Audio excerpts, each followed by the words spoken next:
മണ്ണിടിച്ചിലിനെ തുടർന്ന് കൊങ്കൺ പാതയിൽ ട്രെയിൻ ഗതാഗതം പൂർണ്ണമായും തടസ്സപ്പെട്ടുവെന്ന് റെയിൽവേ. രത്നഗിരി സെഷനിലാണ് മണ്ണിടിച്ചിൽ. 5 ട്രെയിനുകൾ വഴിതിരിച്ചു വിട്ടു. കൂടുതൽ ട്രെയിനുകൾ ഇനി വഴിതിരിച്ച് വിടേണ്ടി വരുമെന്നും റിപ്പോർട്ടിൽ പറയുന്നു. രാഹുൽ സുരേഷ് കോഴിക്കോട് നിന്ന് ചേരുന്നു. Good morning Rahul Suresh. ഏതൊക്കെ ട്രെയിനാണ് ഇപ്പോൾ വഴിതിരിച്ചു വിട്ടത്?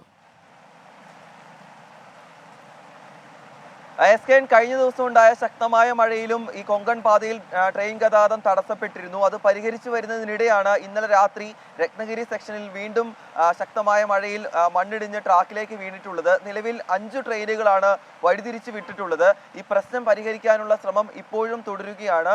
കൂടുതൽ ട്രെയിനുകൾ വഴിതിരിച്ചു വിടേണ്ടി വരും എന്നാണ് ഈ ഘട്ടത്തിൽ റെയിൽവേ അറിയിക്കുന്നത്.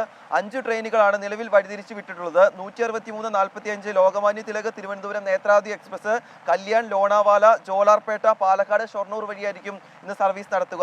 124-32 നിസാമുദ്ദീൻ തിരുവനന്തപുരം രാജധാനി എക്സ്പ്രസ് പൻവേൽ ലോണാവാല ജോലാർപേട്ട പാലക്കാട് ഷൊർണൂർ വഴിയായിരിക്കും സർവീസ് നടത്തുക.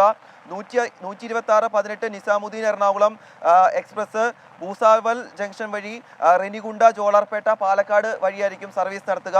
അതോടൊപ്പം 163-35 ഗാന്ധിധാം നാഗർകോവിൽ എക്സ്പ്രസ് കല്യാൺ ലോണാവാല പൂനെ വഴിയായിരിക്കും ഇന്ന് സർവീസ് നടത്തുക. അതോടൊപ്പം 122-84 നിസാമുദ്ദീൻ എറണാകുളം എക്സ്പ്രസ് കല്യാൺ ലോണാവാല പാലക്കാട് ജംഗ്ഷൻ വഴിയായിരിക്കും ഇന്ന് സർവീസ് നടത്തുക. അങ്ങനെ 5 ട്രെയിനുകളാണ് നിലവിൽ വഴിതിരിച്ചു വിട്ടിട്ടുള്ളത്. ഈ പ്രശ്നം പരിഹരിക്കാനായില്ലെങ്കിൽ കൂടുതൽ ട്രെയിനുകൾ വരും മണിക്കൂറുകളിലും വഴിതിരിച്ചു വിടുമെന്നാണ് അറിയിച്ചിട്ടുള്ളത്. അതോടൊപ്പം തന്നെ ഈ മംഗലാപുരം കോഴിക്കോട് വഴിയല്ല ഈ തിരിച്ചുവിട്ട ട്രെയിനുകൾ ഓടുന്നത്. അതുകൊണ്ട് മലബാറിലും ഒരു യാത്രാ ദുരിതം ഉണ്ടാകാനുള്ള സാധ്യതയുമുണ്ട്. Okay, thank you. രാഹുൽ സുരേഷാണ് വിവരങ്ങൾ നൽകിയത്.